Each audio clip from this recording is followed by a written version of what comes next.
Hey Viryane, and welcome back to the channel. If you're a Buick owner and you've suddenly seen your dashboard light up like a Christmas tree with abs, traction control, and maybe even a check engine light, you're in the right place. Today, we're diving deep into a very common trouble code, C0040. Specifically, it points to a problem with your rear wheel speed sensor. But don't worry, it sounds more complicated than it usually is. We're going to break down what this code means, what causes it, and most importantly, how you can fix it yourself and save a trip to the mechanic. So, what exactly is a wheel speed sensor? Think of it as your car's speedometer, but for each individual wheel. These sensors constantly monitor how fast each wheel is spinning and send that information to your car's computer, specifically the ABS module. This data is crucial for systems like your anti-lock brakes, traction control, and stability control. When one of these sensors stops sending a correct signal, the system gets confused, flags a fault, and triggers those warning lights to let you know something's wrong. The code C0040 specifically tells you the problem is with one of the rear wheel speed sensors. Some advanced scanners might even specify C0040-0 for the right rear, or C0045 for the left rear. But C0040 is a general code for that rear axle.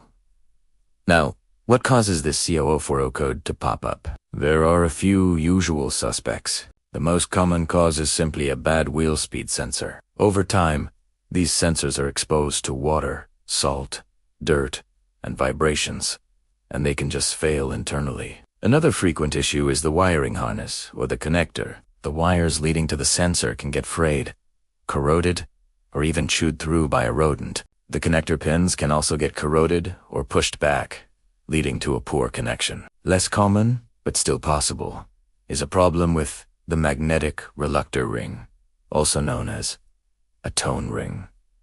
This is what the sensor reads. If this ring is cracked, damaged, or covered in metal debris, the sensor can't get a proper reading. In so many Buicks, this tone ring is built directly into the wheel bearing and hub assembly. This means if the ring is the problem, you'll need to replace the entire hub assembly. Finally, in rare cases, the issue could be with the ABS control module itself. But we always want to rule out the simpler, more common issues first. Alright, let's get our hands dirty and figure out how to diagnose this. First, you need an OBD2 scanner that can read ABS codes. If your scanner confirms C0040, the next step is a visual inspection. Safely jack up the rear of your car and secure it with jack stands.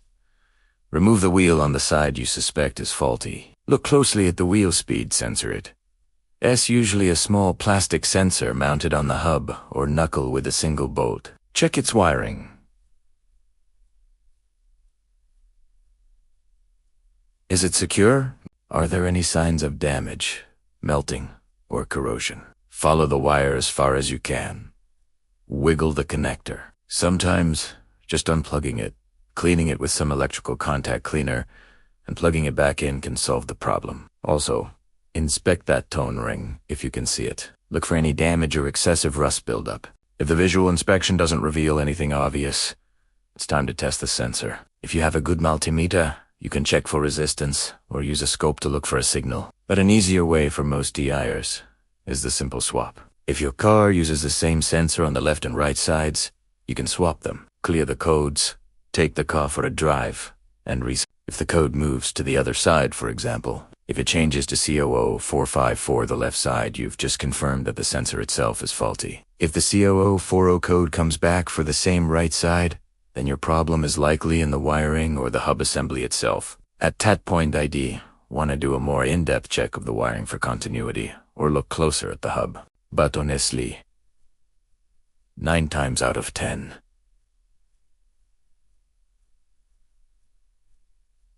it's the sensor. Replacing it is usually straightforward. It's often held in by just one bolt. You'll unscrew it, pop the old sensor out, put the new one in, connect the wiring, and you're good to go. After replacement, clear the codes, and those pesky warning lights should disappear. So, there you have it.